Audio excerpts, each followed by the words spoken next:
সাধারণত প্রত্যেকটি সুইংয়ের গোড়ায় গোড়ায় যদি পানি দিয়ে ভিজিয়ে টেম্পল ডাই করা হয় তাহলে ওই বডি মেজারমেন্ট কমে যায়। আসসালামু আলাইকুম রহমতুল্লাহ। প্রিয় ভিউয়ার্স, আজকে আমরা টপিক নিয়েছি কেয়ার লেভেল ইনস্ট্রাকশনের পার্ট 3। এখানে কেয়ার লেভেল ইনস্ট্রাকশনের যে সিম্বল বা মনোগ্রাম রয়েছে সেটির প্রত্যেকটা বিষয় আমরা একটি করে একটি ধাপে আমরা এক্সপ্লেনেশন করতেছি। তো একদিনই সবগুলো এক্সপ্লেনেশন করা সম্ভব না, এজন্য আমরা ধারাবাহিকভাবে নিয়েছি। তো আজকে হচ্ছে কেয়ার লেভেল ইনস্ট্রাকশনের যে সিম্বলটা রয়েছে ড্রাই, টেম্পল ডাই যে সিম্বল বা মনোগ্রাম, সেই বিষয়টি নিয়ে আজকে আলোচনা করব। আপনারা সাথে থাকবেন। এখানে এটা হচ্ছে ড্রাইংয়ের সিম্বল অথবা মনোগ্রাম। প্রথমে এটা হচ্ছে ড্রাইং, অর্থাৎ এটা হচ্ছে কোনো কাপড়, ভিজা কাপড় শুকানো হয়। ড্রাইং মানে হচ্ছে শুকানো।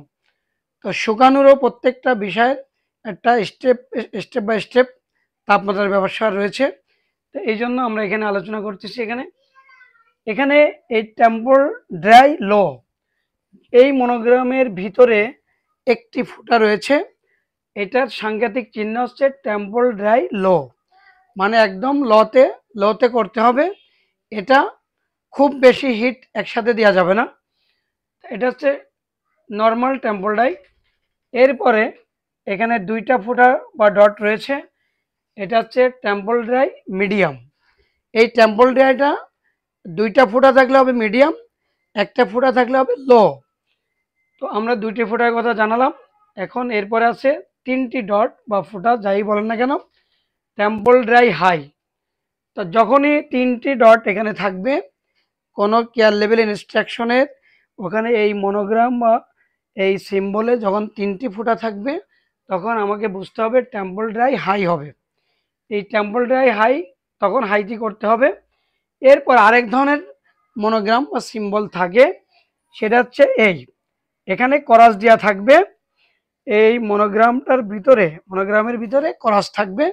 করাস থাকলে do not temple dry, do not temple dry. তো এরকম থাকলে আমরা টেম্পল ড্রাই করা যাবে না। এই টেম্পল ড্রাই অনেক ধরনের কাজে ইউজ হয়। যেমন সাধারণত গার্মেন্টস ইন্ডাস্ট্রিতে কোনো গার্মেন্টস ভিজা টেম্পল ড্রাই দিয়ে শুকানো হয়। কোনো গার্মেন্টস মেজারমেন্ট যদি প্লাস হয়ে যায় তাহলে এটা টেম্পল ড্রাই করে মেজারমেন্টটা ছোটও করা হয়। তো অনেক ধরনের কাজে ব্যবহার হয়। শুকানোর কাজে মেজারমেন্ট ছোট করতে হবে। হ্যাঁ, তো এখানে একটা সুবিধা আছে মেজারমেন্ট ছোট করার। সাধারণত প্রত্যেকটি সুইংয়ের গোড়ায় গোড়ায় যদি পানি দিয়ে ভিজিয়ে টেম্পল ডাই করা হয় তাহলে ওই বডি মেজারমেন্ট কমে যায়। তো অনেক সময় যদি কোনো অ্যাক্সিডেন্টলি কোনো মেজারমেন্ট প্লাস হয়ে যায় বা এক সাইজ থেকে আরেক সাইজ গ্রেডিং করার প্রয়োজন হয়ে পড়ে, তো সেই ক্ষেত্রেও টেম্পল ডাই ব্যবহার করে আমরা মেজারমেন্ট ছোট করে থাকি এবং এটা করা সম্ভব। তো এই ছিল আজকের টেম্পল ডাইয়ের বিষয় নিয়ে আলোচনা। আমরা পরবর্তী যেগুলো সিম্বল রয়েছে কেয়ার লেভেল ইনস্ট্রাকশনে আমরা ধারাবাহিকভাবে পরবর্তী পার্টে আলোচনা করবো ইনশাল্লাহ।